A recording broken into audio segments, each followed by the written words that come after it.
अगला अध्याय भगवान शिव को संतुष्ट करने वाले व्रतों का वर्णन, शिवरात्रि व्रत की विधि एवं महिमा का कथन।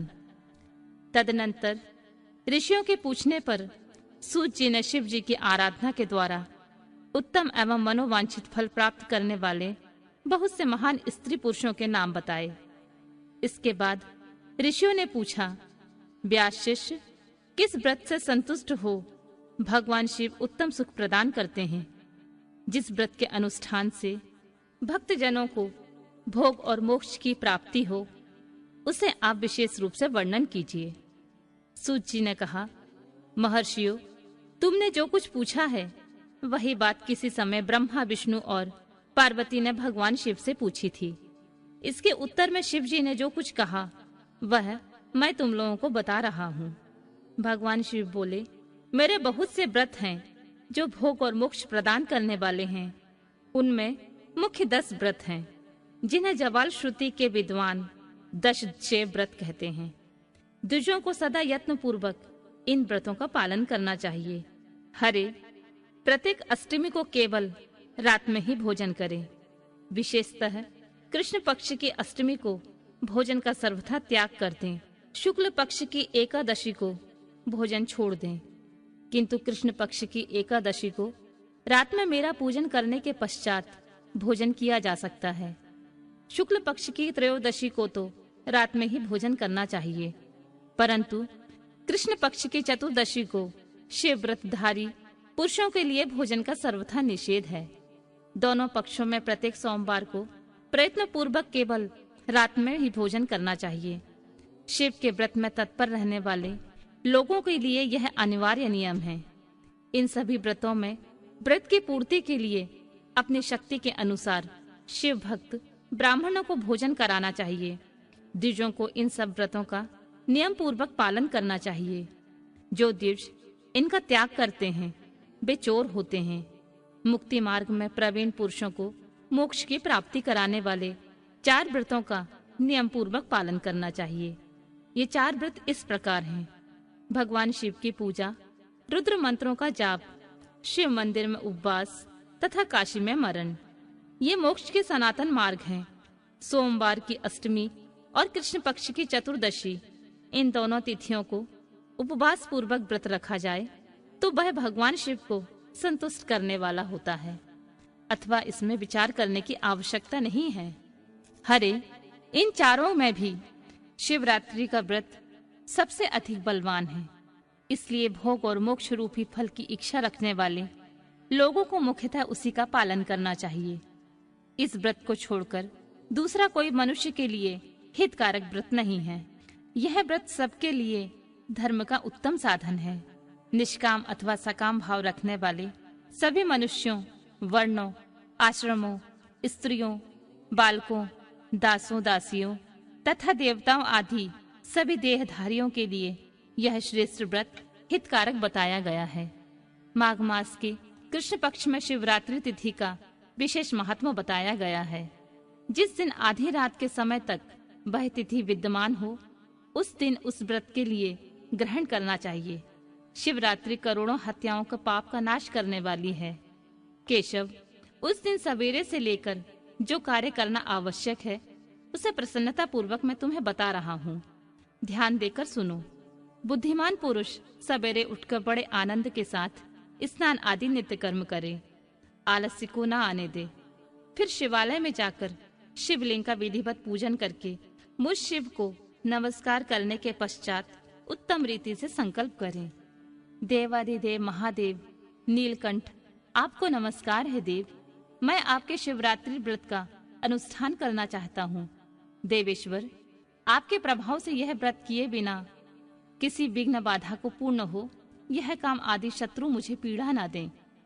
ऐसा संकल्प करके पूजन सामग्री का संग्रह करें और उत्तम स्थान में जो शास्त्र प्रसिद्ध शिवलिंग हो उसके पास रात में जाकर स्वयं उत्तम विधि विधान का संपादन करें।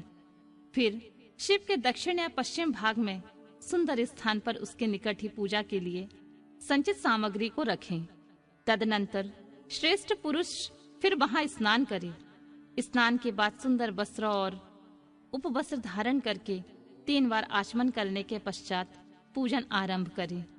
जिस मंत्र के लिए जो द्रव्य नियत हो उस मंत्र को पढ़कर उसी द्रव्य के द्वारा पूजा करनी चाहिए। बिना मंत्र के महादेव की पूजा नहीं करनी चाहिए। गीत, वाद्य, नृत्य आदि के साथ भक्ति भाव से संपन्न हो रात्रि के प्रथम पहर में पूजन करके विद्वान पुरुष मंत्र का जाप करें। यदि मंत्रज्ञ पुरुष उस समय श्रेष्ठ पार्थिव लिंग का निर्माण करें तो नित्य कर्म करने के पश्चात पार्थिव लिंग का ही पूजन करें। पहले पार्थिव बनाकर पीछे उसकी विधिवत स्थापना करें। फिर पूजन के पश्चात नाना प्रकार के स्तोत्रों द्वारा भगवान वृषभध्वज को संतुष्ट करें। बुद्धिमान पुरुष को चाहिए कि उस समय शिवरात्रि व्रत के महत्व का पाठ करें।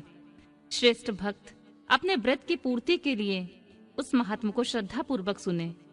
रात्रि के चारों पहरों में 4 पार्थिव लिंगों का निर्माण करके आवाहन से लेकर विसर्जन तक क्रमशः उनकी पूजा करें और बड़े उत्सव के साथ प्रसन्नता पूर्वक जागरण करें। प्रातःकाल स्नान करके पुनः वहां पार्थिव शिव की स्थापना और पूजन करें। इस तरह व्रत को पूरा करके हाथ जोड़ के मस्तक झुकाकर बारंबार नमस्कार पूर्वक भगवान शंभु से इस प्रकार प्रार्थना करें। महादेव, आपकी आज्ञा से मैंने जो यह व्रत ग्रहण किया था, स्वामी, वह परम उत्तम व्रत पूर्ण हो गया है। अतः अब उसका विसर्जन करता हूँ। देवेश्वर सर्व यथाशक्ति किए गए इस व्रत से आप आज मुझ पर कृपा करके संतुष्ट हो। तत्पश्चात शिव को पुष्पांजलि समर्पित करके विधि पूर्वक दान दें। फिर शिव को नमस्कार करके व्रत संबंधी नियम का विसर्जन कर दें।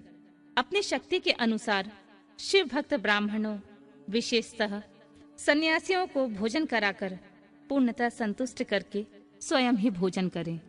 हरे, शिवरात्रि को प्रत्येक पहर में श्रेष्ठ शिव भक्तों को जिस प्रकार विशेष पूजा करनी चाहिए मैं उसे बताता हूँ। सुनो। प्रथम पहर में पार्थिव शिवलिंग की स्थापना करके अनेक सुंदर उपचारों द्वारा उत्तम भक्ति भाव से पूजा करें। पहले गंध, पुष्प आदि 5 द्रव्यों द्वारा सदा महादेव जी की पूजा करनी चाहिए। उस द्रव्य से संबंध रखने वाले मंत्र का उच्चारण करके पृथक पृथक वह द्रव्य समर्पित करें। इस प्रकार द्रव्य समर्पण के पश्चात भगवान शिव को जलधारा अर्पित करें। विद्वान पुरुष चढ़े हुए द्रव्यों को जलधारा से ही उतारें। जलधारा के साथ साथ 108 मंत्र का जाप करके वहां निर्गुण सगुण रूप शिव का पूजन करें। गुरु से प्राप्त हुए मंत्र द्वारा भगवान शिव की पूजा करें। अन्यथा नाम मंत्र द्वारा सदा शिव का पूजन करना चाहिए। विचित्र चंदन, अखंड चावल और काले तिलों से परमात्मा शिव की पूजा करनी चाहिए। कमल और कनेर के फूल चढ़ाने चाहिए। 8 नाम मंत्रों द्वारा शंकर जी को पुष्प समर्पित करें। वे 8 नाम इस प्रकार हैं: भव, शर्व, रुद्र, पशुपति, उग्र, महान, भीम और ईशान। इनके आरंभ में श्री और अंत में चतुर्थी विभक्ति जोड़कर श्री भवाय नमः इत्यादि नाम मंत्रों द्वारा शिव का पूजन करें। पुष्प समर्पण के पश्चात धूप, दीप और नैवेद्य निवेदन करें। पहले पहर में विद्वान पुरुष नैवेद्य के लिए पकवान बनवा लें। फिर श्री फल युक्त विशेषार्घ्य देकर तांबूल समर्पित करें। तदनंतर नमस्कार और ध्यान करके गुरु के दिए हुए मंत्र का जप करें। गुरु दत्त मंत्र ना हो तो पंचाक्षर नमः शिवाय मंत्र के जप से भगवान शंकर को संतुष्ट करें। धेनु मुद्रा दिखाकर उत्तम जल से तर्पण करें। पश्चात अपनी शक्ति के अनुसार 5 ब्राह्मणों को भोजन कराने का संकल्प करें। फिर जब तक पहला प्रहर पूरा ना हो तब तक महान उत्सव करता रहे। दूसरा प्रहर आरंभ होने पर पुनः पूजन के लिए संकल्प करें, अथवा एक ही समय चारों प्रहरों के लिए संकल्प करके पहले प्रहर की भांति पूजा करता रहे। पहले पूर्वोक्त द्रव्यों से पूजन करके फिर जल धारा समर्पित करे। प्रथम प्रहर की अपेक्षा दुगने मंत्रों का जप करके शिव की पूजा करे।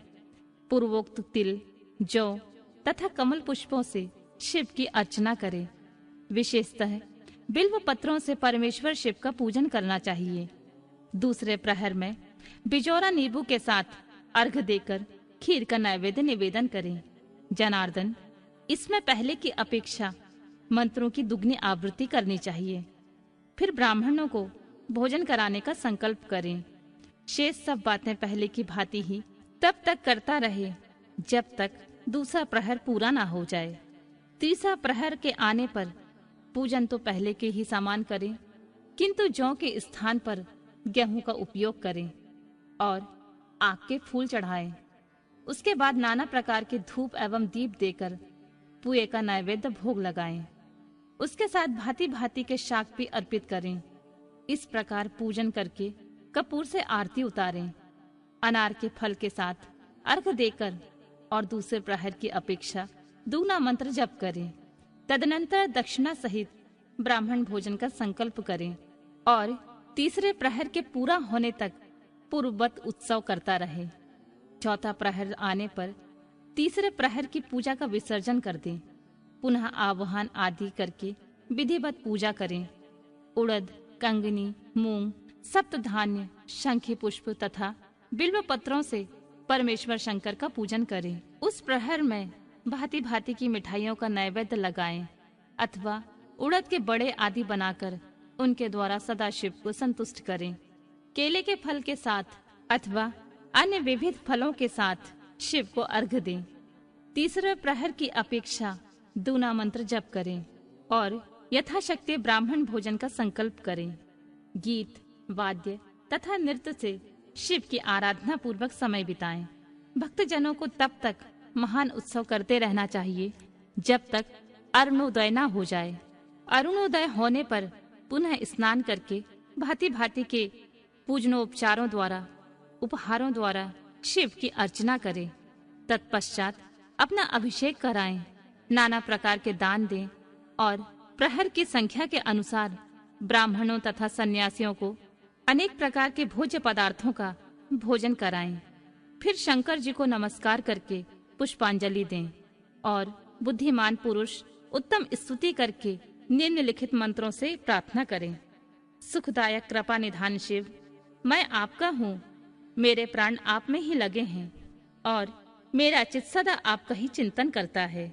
यह जानकर आप जैसा उचित समझें वैसा करें।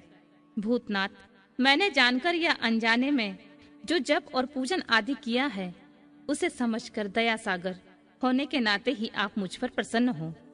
इस उपवास व्रत से जो फल हुआ है उसी से सुखदायक भगवान शंकर मुझ पर प्रसन्न हो। महादेव, मेरे कुल में सदा आपका भजन होता रहे। जहाँ के आप इष्ट देवता ना हो उस कुल में मेरा कभी जन्म ना हो। इस प्रकार प्रार्थना करने के पश्चात भगवान शिव को पुष्पांजलि अर्पित करके ब्राह्मणों से तिलक और आशीर्वाद ग्रहण करें। तदनंतर शंभु का विसर्जन करें। जिसने इस प्रकार व्रत किया हो उससे मैं दूर नहीं रहता। इस व्रत के फल का वर्णन नहीं किया जा सकता। मेरे पास ऐसी कोई वस्तु नहीं है जिसे शिवरात्रि व्रत करने वाले के लिए मैं ना दे डालूं। जिसके द्वारा अनायास ही इस व्रत का पालन हो गया उसके लिए भी अवश्य ही मुक्ति का बीज बो दिया गया।